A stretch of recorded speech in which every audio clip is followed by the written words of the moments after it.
آپ کے سامنے شرک کے موضوع پر، جسے سب سے بڑا موضوع کہا جاتا ہے، اسی موضوع پر میں کئی جمعوں سے آپ کے سامنے بیان کر رہا ہوں، اور آپ کو آپ کے دل و دماغ میں، عقل و شعور میں یہ بیٹھانے کی حتی الامکان میری کوشش جاری ہے کہ آپ بہت حد تک شرک کیا ہے اور شرک کیا کیا چیزیں ہو سکتی ہے، ان میں جو موٹی موٹی چیزیں ہیں میں ان کو آپ کے سامنے رکھ رہا ہوں، تاکہ جو ہے آپ ان کو جاننے کے بعد ان سے پوری طریقے سے بچ جائیں، ورنہ جیسے پیشاب کا ایک قطرہ پورے پانی کو ناپاک اور نجس بنا دیتا ہے، اور جیسے شراب کا ایک قطرہ پورے پانی کو جو ہے حرام بنا دیتی ہے، اسی طریقے سے شرک کا ایک قطرہ ایک انسان کے اندر پایا جائے تو اس پورے کے پورے انسان کا کھوکھلا ہو جاتا ہے، اور وہ اللہ رب العالمین کے نزدیک ایک جہنمی انسان قرار پاتا ہے۔ میرے بھائیوں، اللہ رب العالمین نے قرآن کریم کے اندر یہ بیان فرمایا ہے، وَلَقَدْ بَعَثْنَا فِي كُلِّ أُمَّةٍ رَسُولًا أَنِ اعْبُدُوا اللَّهَ وَاجْتَنِبُوا الطَّاغُوتَ، ہم نے ہر امت میں ایک نہ ایک رسول کو بھیجا ہے، اور ان کا کام، ان کی کوشش، ان کی سعی، ان کا اجتہاد یہی تھا کہ وہ لوگوں کو اللہ رب العالمین کی عبادت کی طرف لے آئیں، اور لوگوں کو طاغوت کی عبادت سے، شرکش شیاطین کی عبادت سے، بتوں کی عبادت سے، یا قبروں کی عبادت سے، یا دھاگے اور تاگے کی عبادت سے انسانوں کو روک لیا جائے۔ اسی لیے تمام کے تمام انبیاء کرام اس کائنات کے اندر مبعوث فرمائے گئے ہیں، اور جتنے بھی انبیاء آئے ہیں ان تمام کا بنیادی دعوت یہی تھا کہ اللہ کی عبادت کرو، اور اللہ کے ساتھ کسی بھی چیز کو شرک نہ کرنا، کسی بھی چیز کا شریک مت ٹھہرانا۔ انبیاء کرام میں احکام میں کچھ رد و بدل تھے، جیسے پہلے کی امتوں میں کبھی 2 وقت کی نمازیں تھی، 3 وقت کی نمازیں تھی، لیکن اس امت میں 5 وقت کی فرض نمازیں ہیں۔ احکام میں کچھ رد و بدل آئی ہے، لیکن بنیادی جو مقصد ہے وہ اللہ رب العالمین کا بھیجنے کا، نبیوں اور رسولوں کا مقصد یہی ہے کہ لوگوں کو اللہ کی عبادت کی طرف بلاؤ، اور لوگوں کو شرک سے اور بتوں کی عبادت سے اور دھاگے اور تاگے کی عبادت سے اور قبروں کی عبادت سے اور پتھروں کی عبادت سے، ان تمام چیزوں سے روک لیا جائے۔ یاد رکھیے کہ ایک انسان جب مشرک بن جاتا ہے، اور مشرک بن کر کے جب وہ اللہ رب العالمین کی دربار میں حاضر ہوتا ہے،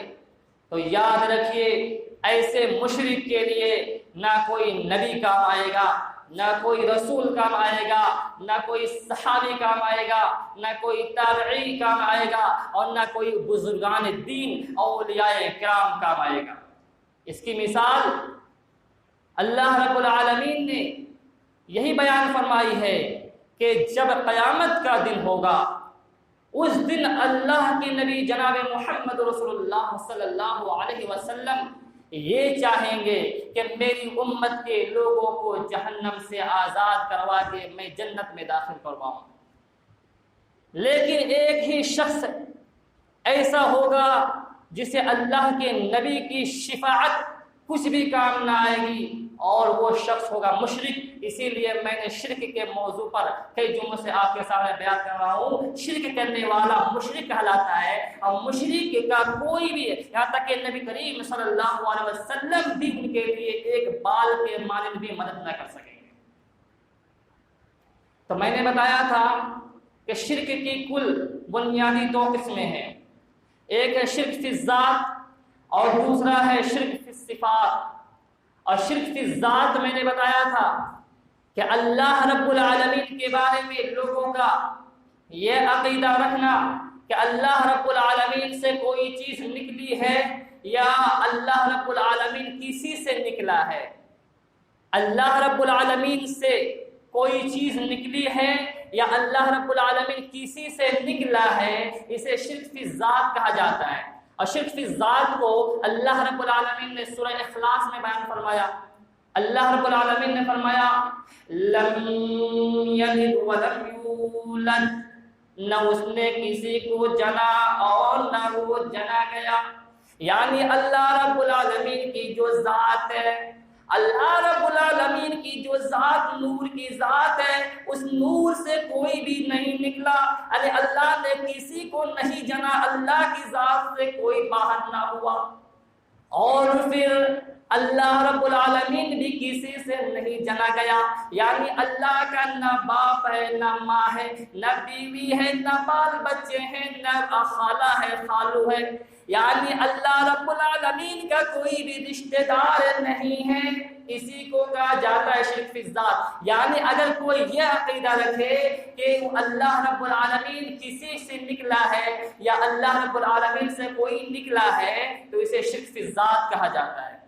اب لوگوں کا میں نے عقیدہ بیان کیا تھا کہ ایسا نہ سمجھے کہ کوئی لوگ ایسا عقیدہ نہیں رکھتے ہیں۔ یہودیوں کا عقیدہ میں نے بیان کیا تھا کہ یہودی کہتے ہیں عزیر علیہ السلام اللہ کے بیٹے ہیں، یعنی اللہ سے نکلے ہیں، اور عیسیٰ علیہ السلام کے بارے میں کرسچنس اور عیسائیوں کا یہ عقیدہ کہ حضرت عیسیٰ علیہ السلام اللہ کے بیٹے ہیں، یعنی اللہ سے نکلے ہیں، تو ان کا یہ عقیدہ شرکیہ عقیدہ ہے، کیونکہ انہوں نے شرک فی الذات کیا، اور ایسا عقیدہ رکھنے والا ہمیشہ جہنم میں جلے گا۔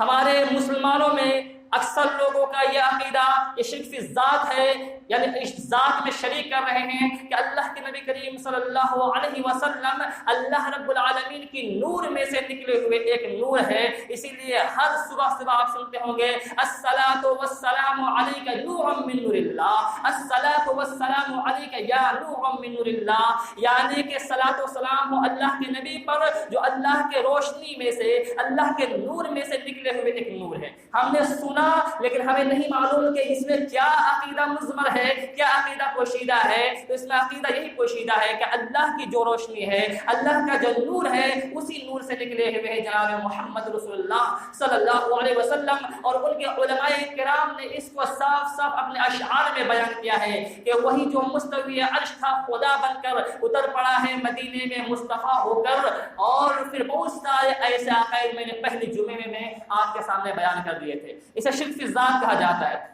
اس کے بعد شرک فی الصفات ہے۔ شرک فی الصفات کی کل 4 قسمیں ہیں، میں لگاتار کئی جملے سے آپ کو بتا رہا ہوں۔ شرک فی الصفات کی 4 قسمیں ہیں۔ 1 نمبر شرک فی العلم، 2 نمبر شرک فی التصرف، 3 نمبر شرک فی العبادہ، اور 4 نمبر شرک فی العادہ۔ یہ 4 قسمیں ہیں شرک فی الصفات کی۔ اور شرک فی الصفات کے پہلے قسم شرک فی العلم، میں نے بتایا تھا کہ اللہ رب العالمین کے علاوہ کسی اور ہستی کے بارے میں، کسی نبی، کسی رسول، کسی پیر، کسی فقیر، کسی صحابی، کسی تابعی، کسی نبی یا کسی فرشتے کے بارے میں، کسی جن کے بارے میں، کسی شیطان کے بارے میں، کسی قبر والے کے بارے میں، کسی پتھر والے کے بارے میں، کسی شجر کے بارے میں، کسی حجر کے بارے میں، اللہ کو چھوڑ کر کسی بھی چیز کے لیے یہ عقیدہ رکھنا کہ وہ ہر چیز کا علم رکھتا ہے، یا پھر وہ مرنے کے بعد بھی دنیا میں کیا ہو رہا ہے ان تمام چیزوں کا علم رکھتا ہے، یا پھر وہ زندہ تو ہے لیکن وہ دور ہے اور بغیر کسی وسیلے کے، بغیر کسی ذریعے کے، بغیر کسی توسل کے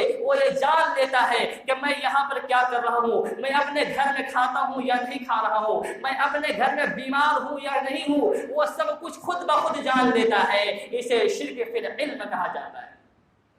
شرک فی العلم آپ نے سمجھا، یعنی کہ اللہ کو چھوڑ کر کسی ہستی کے بارے میں، کسی بھی چیز کے بارے میں، چاہے وہ مردہ ہو یا زندہ، اس کے بارے میں یہ عقیدہ رکھنا کہ وہ بغیر کسی توسل کے جان لیتا ہے میرے بارے میں، یا کسی بھی انسان کے بارے میں وہ بتا دے گا کہ وہ فلاں جگہ ہے، بغیر کسی ذریعے کے، اور ہمیشہ بتاتا ہے اور ہمیشہ بتا دیتا ہے۔ اسے یہاں سے پوچھا جائے کہ وہ فلاں آدمی، ایک آدمی انگریز ہے، وہ امریکہ میں رہتا ہے، بولو وہ کیا کر رہا ہے، اب وہ عقیدہ اس کے بارے میں یہ رکھنا کہ یہ آدمی، یہ مولوی بالکل صحیح بتا دے گا کہ وہ امریکہ میں وہ آدمی سو رہا یا جاگ رہا، اسے شرک فی العلم کہا جاتا ہے، اور اس کو دوسرے الفاظ میں شرک فی الغیب بھی کہا جاتا ہے۔ تو یہ تمام چیزوں کا علم رکھنے والا صرف اللہ رب العالمین کی ذات ہے۔ اللہ کے نبی